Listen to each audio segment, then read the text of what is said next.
maayong morning sa tanan. So this is easy. It's homemade tocino.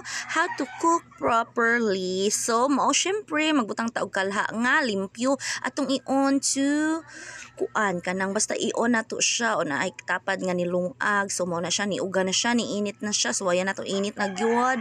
So ibutang nato siya sa low nga init. O di ibutang dayon nato ang atong tocino. Pero syempre pagbutang nato sa tocino sa kalha nga init, dili nato butangan og mantika kay na pangit kaayo ma-overcook itom-itom murag ako lagom. So mao na siya o di ba nahiwi pagid pagka video kay saon taman isa ra man atong kamot, wala tay videographer.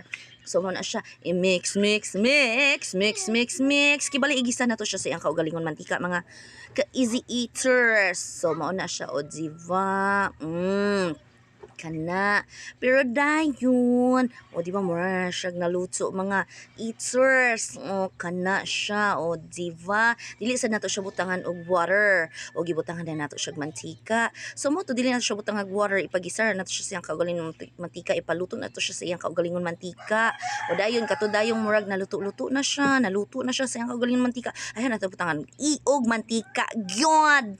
So maotso siya o di ba i-mix kay kanang matingala tanganong gwapa kaayo ng tocino sa uban unya ang atong nilutuan nga tocino kasunog kaayo itom murag akong panit nahilabta na sa dang akong panit. So mao na ni siya dayon o naluto na siya di ba gwapa kaayo tan-awon, gwapa kayo tan-awon murag ikaw o gigunting-gunting na siya syempre dili mag-ilong ang wata. That's all, thank you, bye.